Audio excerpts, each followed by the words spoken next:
Dans cette vidéo, on va voir les 3 aliments à éviter si vous voulez vraiment réussir à perdre la graisse abdominale. Aujourd'hui, de plus en plus de personnes vont prendre de l'Ozempic pour perdre du poids, d'autant plus que avec ce qui est en train d'être voté au niveau des lois, il va y avoir même les médecins généralistes qui vont pouvoir en prescrire.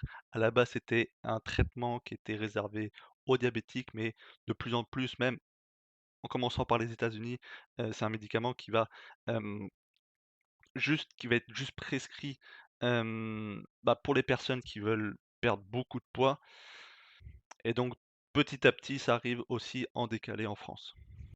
Voilà, pour moi, c'est le prochain scandale sanitaire puisque l'Ozempic, hem, a des conséquences néfastes sur la santé. Il y a des premiers cas de cancer qui apparaissent et tout un tas d'autres effets secondaires qui sont vraiment dramatiques.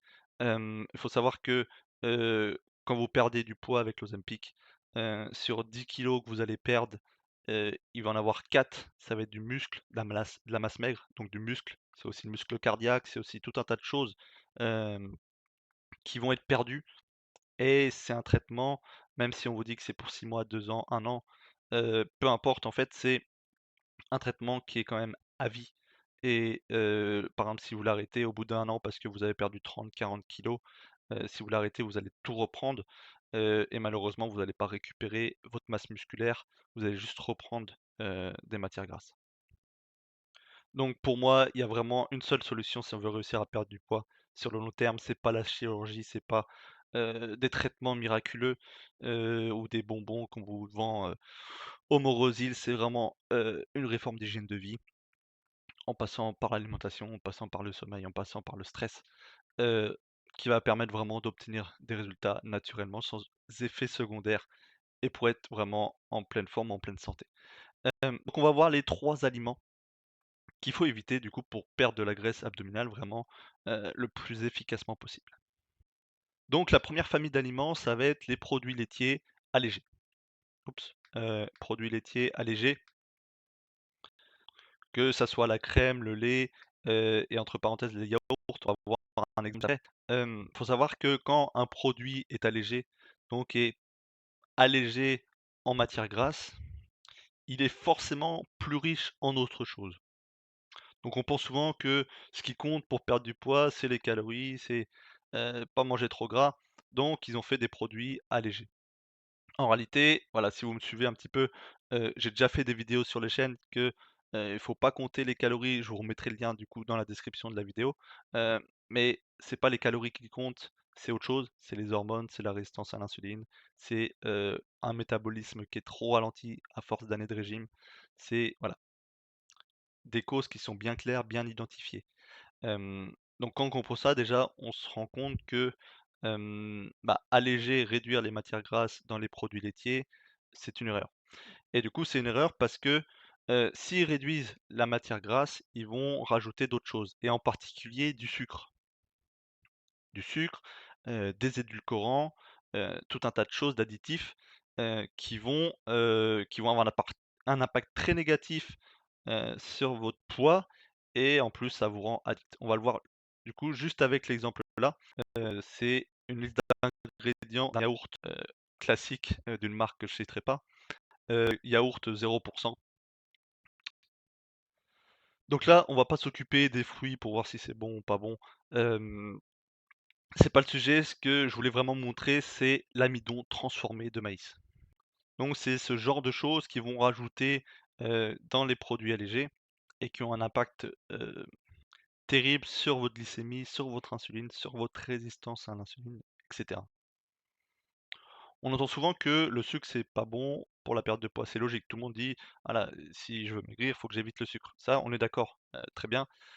Sauf qu'en réalité, ce genre d'ingrédient-là, d'amidon transformé de maïs, c'est une forme de sucre qui va être addictive, qui va avoir un impact beaucoup plus puissant que le sucre. C'est-à-dire que, pour la même quantité, c'est pire que le sucre.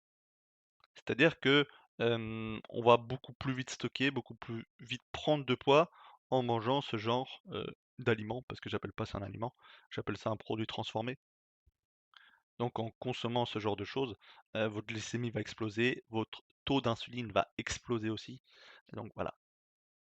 Puis on se rend bien compte que quand au final on s'intéresse quand même à la liste des ingrédients, voilà, arôme naturel, bon, on se dit c'est pas trop mal. Épaississant, rien que le nom, on peut avoir peur déjà. Sans compter aussi les édulcorants qu'ils mettent, l'aspartame qui a aussi, voilà, on va pas rentrer dans les détails, mais ça va jouer sur cette addiction, dans le sens où ça va perturber le microbiote intestinal, où ça va perturber vos hormones de faim et de satiété. Euh, voilà, les matières grasses quand même, ça a un pouvoir rassasiant qui est ultra puissant. Dès lors qu'on l'enlève, déjà on va plus avoir cet effet rassasiant naturel, mais en plus il rajoute des choses pour qu'on devienne addict à ce genre de produit. Donc, au lieu de prendre ce genre d'aliments, hem, il suffit juste en fait de pas supprimer les produits laitiers parce que, bah, c'est bon et c'est pas néfaste à la perte de poids. Heu, on peut prendre des produits laitiers complets, au lait cru, de préférence de bonne qualité avec des vaches qui ont été nourries à l'herbe et là on a du coup, si on les tolère évidemment, heu, des aliments qui sont bruts, naturels et qui vont aider du coup, bah, à perdre du poids. Pour toutes les personnes qui se demandent comment on peut perdre du poids, parce que tout le monde leur dit que, manger des produits laitiers, manger du fromage, il faut éviter. Voilà, j'ai fait pareil une, vidéo sur le sujet sur ma chaîne YouTube, je vous mettrai aussi le lien dans la description. Le deuxième aliment, ce sont encore une fois moitié des aliments, parce que pour moi c'est des produits transformés, c'est des huiles végétales. Voilà, que ça soit le colza, que ça soit le tournesol, pépins de raisin et cetera. Ce sont des aliments qui sont beaucoup trop riches en oméga 6. Faut savoir que quand on a de la graisse et quand on a de la graisse au niveau surtout abdominal, on est dans un état chronique inflammatoire et la première cause d'inflammation, ça va être un mauvais ratio, un mauvais équilibre entre les oméga 6 et les oméga 3 et ces huiles végétales sont extrêmement riches en oméga 6 par rapport aux oméga 3. Donc on va se retrouver dans, un état inflammatoire chronique, que ça soit voilà, ça va favoriser du coup le stockage au niveau abdominal, mais aussi tout un tas d'autres choses, de pathologies chroniques inflammatoires qui vont, bah, aller avec. Autre chose, les huiles végétales favorisent la résistance à l'insuline.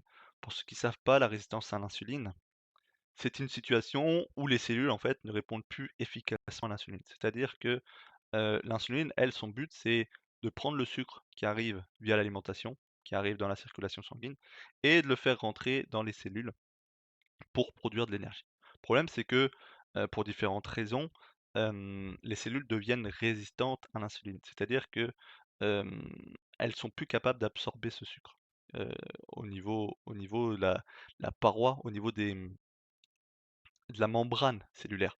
Et du coup, ce qui fait que, bah, le sucre dans le sang, faut bien qu'il aille quelque part. Le corps, il essaye au maximum de rétablir l'équilibre au niveau de la glycémie pour le maintenir à peu près à des taux élevés. Donc dès lors qu'on va apporter, heu, qu'on va manger, qu'on va apporter du sucre dans l'alimentation, la glycémie va élever et du coup, si le sucre ne peut plus rentrer dans les cellules, il faut bien qu'il aille quelque part. Et du coup, quand on devient résistant à l'insuline, le sucre, va continuer son chemin du coup jusqu'au niveau du foie et le foie va convertir ce sucre en matière grasse. Et du coup, c'est comme ça qu'on prend du poids, qu'on prend du gras. Et du coup, l'une des raisons qui fait que nos cellules deviennent résistantes à l'insuline, c'est en particulier les huiles végétales. Voilà, il y a de nombreux liens aussi qui sont en train d'être étudiés. Heu, voilà, il y a de plus en plus d'études qui montrent que l'impact négatif de ce genre d'huile végétale, des graisses, polyinsaturées et cetera, qui sont vraiment la cause de nombreuses pathologies chroniques inflammatoires, à l'heure actuelle. Du coup, qu'est-ce qu'on fait à la place? Bah, il suffit juste de prendre d'autres matières grasses pour cuisiner. On peut prendre du ghee, c'est du beurre clarifié, soit on l'achète, soit on le fait soi-même. Hem, la graisse de bœuf, du saindoux, comme nous faisons enfin comme nos arrière-grands-parents, pour moi en tout cas, et nos générations d'avant, utilisé et on voyait bien que, bah, la quantité de personnes qui étaient, en surpoids, obèses, il y a un siècle, ça a rien à voir avec celle d'aujourd'hui. On voit d'ailleurs la courbe, entre la consommation d'huile végétale et la courbe, de personnes qui, sont en surpoids, en obésité, et bah, c'est exactement la même, en fait. Donc voilà. Voilà, la seule qu'on peut garder, à la limite, pas trop, mais voilà, juste en espace de vinaigrette, c'est l'huile d'olive, première pression à froid, ne pas la chauffer, voilà.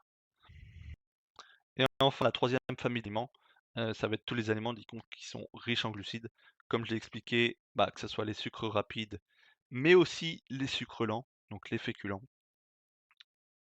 Comme on l'a vu du coup avec la résistance à l'insuline, hem, bah, le fait d'avoir trop de sucre dans la cellule, en fait, les cellules vont en quelque sorte désactiver les portes d'entrée et donc c'est comme ça qu'on devient aussi résistant à l'insuline. C'est tout simplement parce que on a mangé trop de glucides, hem et donc si on veut inverser le processus, et du coup faire le chemin inverse, au lieu de stocker le sucre en matière grasse et déstocker du coup cette matière grasse ensuite en sucre et ensuite éliminer, il va falloir réduire fortement, les glucides de son alimentation. Voilà, trop d'insuline, résistance à l'insuline, difficulté du coup à perdre du poids. Donc j'ai fait pareil une vidéo ultra complète avec toute la stratégie, sur la résistance à l'insuline, bah, sur ma chaîne YouTube. Je vous mettrai aussi le lien dans la description de la vidéo. Hem et je dirais vraiment c'est la cause numéro une que toutes les personnes qui ont du poids à perdre et qui veulent perdre du poids, devraient s'occuper en priorité. Sinon voilà, j'ai aussi, fait stratégie complète pour perdre du poids, pour mettre en place l'alimentation qu'il faut, avec tous les aliments qui sont les plus faibles en glucides. Donc avec cette liste, vous pouvez pas vous tromper. Je vous mets pareil, une fois de plus, le lien dans la description de la vidéo. Tout est possible gratuitement en téléchargement. Voilà, si jamais, ça vous parle, si mon approche vous parle, si, vous décidez, bah, vous voulez vous faire accompagner, pour éviter de savoir quoi faire, voilà. Si vous voulez vraiment être accompagné de A à Z avec un suivi, individuel, bah, pour perdre du poids, mais aussi de se débarrasser de toutes les pathologies qui sont liées au surpoids, comme la fatigue chronique, que ce soit le stress, que ce soit diabète de type 2, hypertension, foie gras, inflammation chronique, symptômes de la ménopause, et cetera. Voilà, j'ai créé un programme, j'ai créé un protocole, pour toutes les personnes que j'accompagne, que je suis du coup, en accompagnement personnalisé. Pareil, vous avez juste à m'envoyer un message sur Messenger ou sur Instagram, il y a le lien qui sont dans la description de la vidéo et du coup on pourra discuter si ça vous intéresse de comment je procède et comment je peux vous accompagner. Voilà, c'est la fin de cette vidéo, surtout n'hésitez pas à vous abonner à la chaîne YouTube si vous avez appris des choses et que vous avez apprécié. Un petit like aussi, un partage à une personne qui en aurait besoin et je vous dis à bientôt pour une nouvelle vidéo. Bye.